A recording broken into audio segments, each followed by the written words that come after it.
Bava Batra, Daf Yomi Bava Batra, Power and Wealth, Matna, בעין, Yehib. We spoke yesterday about the Yismach Moshe for Moshe Teitelbaum, who taught us that our rights to this world are as a pathway to the Olam Haba. Really, we don't have a right to this world.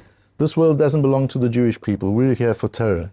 We're not here for this world. But we've got a right to this world as a passageway to get to the Olam Haba, to get to the world of spirituality, of Ruchnius, which Hashem has given us.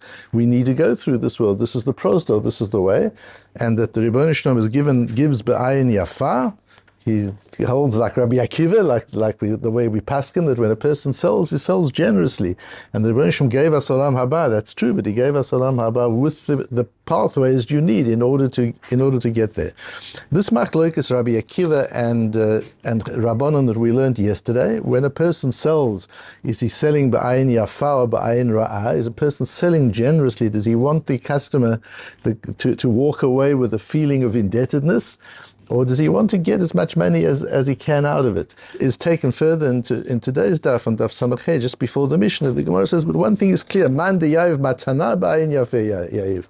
If you're giving a gift, it's always given generously. There's a question with the sale, with the transaction, with the trade, but with a gift, it's always given generously. And here we need to understand the essence of really how politics works. There are two important tools of politics. One is power and one is wealth. And politics is not just a bad word. Politics is a reality. It's the way the world works. There's politics in the way the world works. Politics is the use of power in society. And as long as people are operating in societies, there's going to be power and the use and the abuse of power. And the two levers of political influence is wealth. If you've got money, you've got leverage, or you've got power that you can use to persuade people. The interesting thing is wealth comes from what you get. So if you're a businessman accumulating wealth, you want to get as much as you can out of every deal. Power comes from what you give. Because when you give somebody something, he's indebted to you. And so politicians like to do favors. Politicians like to do things for people, because there comes a time where they're going to call their debt back in. And that's why we learn, you'll see I bring 3 psukim from Mishlei. That's why we have an Eved Loive Leish Malveh. If you borrow, you're a slave. That's the nature of loans. That's why the Torah says don't lend with interest, because if you're lending with interest, that's a sale. You're selling risk and opportunity for an interest fee. That's a sale. And a seller wants to maximize his returns. But an interest-free loan is a gift. And if you've received a gift from somebody, if you've received a loan from somebody and you owe them interest, you're not an eved lovel ish malve. You're not an eved. You're not a slave, because you're paying for what you've got. A slave doesn't pay for what he gets. But if you've got an interest-free loan, then you're an eved lover. You owe the person. He's giving you money at no cost. You owe the person. Eved lover ish malve. You need to know if you've got something for nothing, it's not for nothing. If you've got something for nothing, you're indebted. If you don't want to be indebted, then be a sonei matanot yicheh, Shlomo HaMelech says. Then reject gifts. You can't have it both ways. If you want gifts, you're indebted. The Democratic Party in the United States knows that well, isn't that so? The more you give away, the more benefits you give to people, and the bigger the social net you give to people, the more they owe you. It's an interesting kind of difference between the Republicans and the Democrats traditionally, between those two types of political models. Do you gain your power through what you give to people, or do you gain your power to enable them to get and to make money? Wealth is from what you get, and gifting and power is from what you give. Rabbi Akiva has an amazing business strategy. He's got a whole new innovation into business.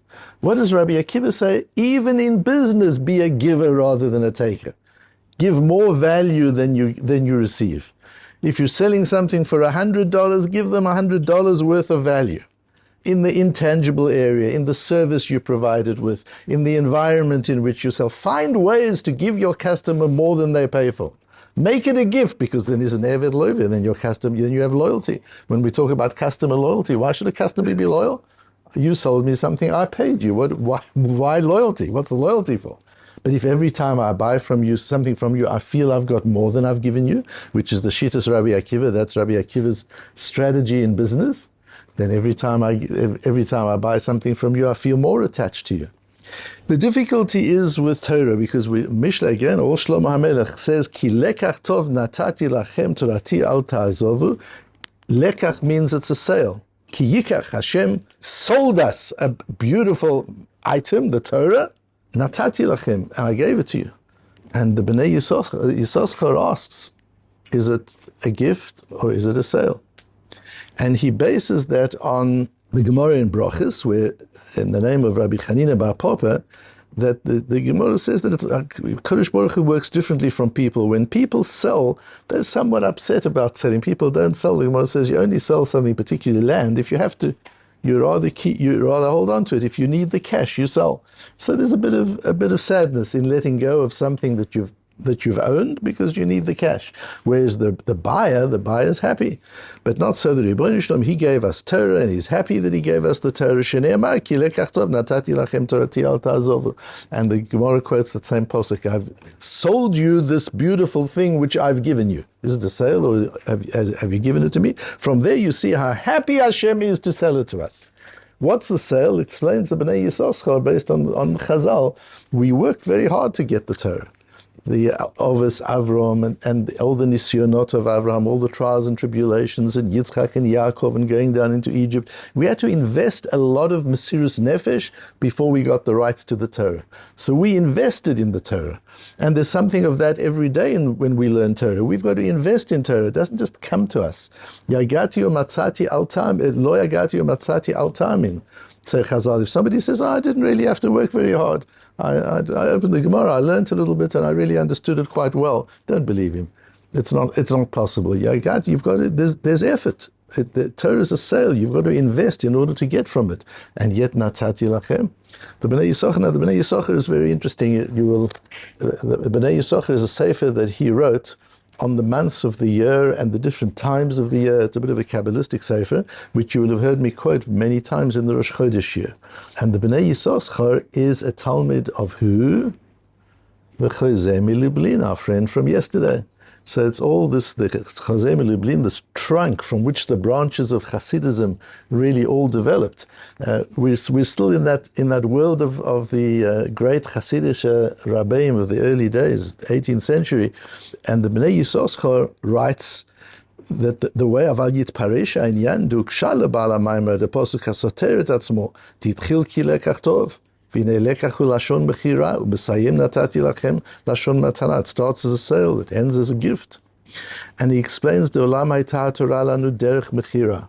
The Torah was given to us as a sale. Chelef avodat avotenu Avram Yitzchak v'Yaakov, v'chelef shesavalnu b'kura barzel Mitzrayim l'otzi misham hanitzot hakadoshot shayushku b'Mitzrayim. We invested a lot of effort to entitle ourselves to the rights to receive the Torah at Sinai. We put a lot of effort into it. אבל הקדוש ברוך הוא נתנה להם דרך מתנה כדי שתהיה בעין יפה ובנפש שמחה. But the Rebbeinu Shalom gives it to us not as a salesman. The Rebbeinu Shalom gives it to us as a gifter, as a donor, as somebody who's giving us a gift.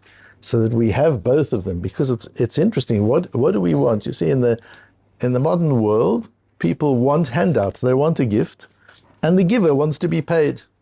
But if you're smart, in the political world, it's the other way around. The giver wants to give it to you for nothing. And if you're smart, you say, I don't want it for nothing, thank you, let me pay for it. I don't want to have to owe you anything. So what was it with Torah? Do we want Torah for nothing? Or do we want to have to pay for our Torah? Do we want to have to invest in our Torah? The beauty of Torah is we have it both ways. We invest in it, and the Rebbeinu Shalom gives it to us. And he gives it to us so that it's so beautiful how the Bnei Yisachar defines an ayin yofo. It's an ayin yafa uvenefesh smecha. It's the joy, based on the Gemara in Brochus. It's the joy with which Hashem gives it to us. If you give somebody something with joy, you make the experience nice for them. You add, you're generous, you give them more than they're paying for. That's the idea of an ayin yafa, to do it with a leiv smecha, to do it with joy. So yes, we invest in Torah, and every day, not only is it the investment of our forefathers Avram, Yitzchak, and Yaakov, and our forefathers in Egypt. But every single day we invest in Torah, we sweat over Torah, we work over Torah in order to understand it. And yet at the end of it, Hashem is giving it to us so much more than we deserve, so much more than we worked for. He gives us so much deeper insight and so much more of a gift than we deserve through what we've worked for. And it goes further than that. There's a few statements of the Chidush Harim. The Chidush Harim is the first Geirur ever. Chidush Harim was a Talmud of the Menachem Mendel Mikotsk, who we learned yesterday, who is a Talmud of the Chozeh Lublin. It's that same school of existential thinkers of the 18th century that we learn so much from. And a lot of what we get from the Chidush Harim is actually brought to us from a sefer called Likutei Yehuda. When I quote from a sefer, I like to know who I'm quoting from. Who are these people? It's so dangerous there. You see so much quoted. I see even in reliable compendiums on the Gemara, I often see things that are quoted out of context, or they're quoted from somebody who quoted from somebody, and they quoted out of context, and it gets quoted and quoted and quoted. By the time you get it, it's like food that's been cooked 10 times before it's put on the table. You want to know who cooked the food, who's the chef, where does it come from? So the Likutei Yehuda is on Chumash, and it's beautiful. He brings this whole Hasidic approach from the Chidush Harim and from the Sfat Emet and from the Imrei Emet. And the Imrei Emet is his grandfather. So he's a grandson of the Imrei Emes. And his daughter, very interesting, it's just so nice when the people we're learning from are people we know. I'm reading a book at the moment by Rebbetzin Farbstein. Rebbetzin Farbstein is the wife, the Rebbetzin of the Rosh Yeshiva of Hebron. And she's a historian. She's a very serious historian. She's written a few wonderful books, but the one that I'm reading at the moment is about the women of Telz. Just how progressive they were and the city was, and what the women of Telz did before the war and the period between the two world wars, how educated they were, how the Telzer Rov and his whole administration went out of his way to enable these women to be Talmidot Chachamim, to be wise. He felt if they're going to raise the next generation of children, you can't have them anymore like 100 or 200 years before, that they can say Tehillim and Seina Re'ena. They need to know what their children are learning in yeshiva. They need to be able to understand, to learn Chumash with Meforshim, with Ramban. They need to understand certain aspects of Gemara. They need to understand Shulchan Aruch. They need to know what's going on. And she writes this beautiful book, very well researched, about the women of Telz. Rebbetzin Farbstein is the daughter of the Likutei Yehuda, and the great-granddaughter of the Imrei Emes. So it's just, one understands who the people are that one's sitting around the table with, and who we're learning from. And the Chidush Harim speaks a lot about the fact that the Torah, the fact that it's given to us, means that with it comes the capacity to understand it. You sometimes think, how is it possible? We're ordinary Jews like us, not so steeped in Torah necessarily, and we can sit and we can learn and understand the K'tzos HaChoshen. We can understand the Tosfos. Where from? You can understand the Machlokes Abaye v'Rava. Where do we get that from? Because the Rebbeinu Shem gives it ba'ayin yafa. He gives the pathway. He doesn't just give us the well in the middle of the field and say, yeah, but you know what? It's not anything you can really understand. It's beyond you. No, he gives us the capability to be able to understand that. And as I said yesterday, that everything Hashem gives us, every opportunity, every challenge, every difficulty, every hardship, every gift, all comes with the key. You've just got to know which key opens which door. You've just got to find the key. You've just got to spend a little bit of time on the key. We see in Parashas Nitzovim, Ki ha-mitzvah azot asher anochi mitzavcha hayom. This mitzvah which I've given you, lo nifleiti mimcha v'lo rechokahi. It's not that far. Lo b'shamayim ilamo, mi yaleh b'shamayim v'yikachen alanu. It's not as if I gave you something in heaven without the pathway. I gave it to you ba'ayin yafa. Now we understand, using the Chidush Harim and using the Bnei Yisoscha, we understand this whole piece of Chumash. Says Hashem, yes, I gave you something in heaven. It's almost inaccessible. But I gave you the way to get there. I gave you the pathway. It's not overseas. How will I get there? I've given you a Torah, it's in America. I've given you a Torah, it's in Yerushalayim. How do I get it? No. Ki karov elecha hadavar mo'od. The key is in your hand. If you only knew how close it was. If you only knew how close you are to greatness. If you only knew how close you are to understanding Kol HaTorah Kula, the whole Torah. If you only knew how close you are to keeping every mitzvah, to keep the mitzvahs properly. The Baal Tanya talks about it in the first part of the Tanya, how ordinary Jews give their lives for Yiddishkeit. They'll die. Ordinary Jews, sometimes not even religious. Where does that come from? Because in each Jew there is that capacity. If Hashem gave us a Torah for which you have to be moser nefesh, for which you have to be willing to make sacrifice, He gives us the capacity to make those sacrifices. And He says, if an ordinary Jew is willing to give his life to die for Torah, why not just give a little bit of inconvenience to do a mitzvah? A little bit of inconvenience not to do an avera? A bit of inconvenience to come 20 minutes earlier to davening and listen to the Matmonim shir and chazer it later on and learn the Rishonim and Achronim on the sugya. We have the capacity. If we're willing to die for Torah, why wouldn't we live for Torah? Why wouldn't we do something that we get so much pleasure and joy out of it? Every Jew has that capacity. That's something that we need to understand, that there's no situation in which Hashem puts us. There's no gift that Hashem has given us for which He hasn't also given us the key, the method of getting there, the pathway. Ba'in yafa, He's generously provided us with all the tools we need to make the most of everything He's given to us.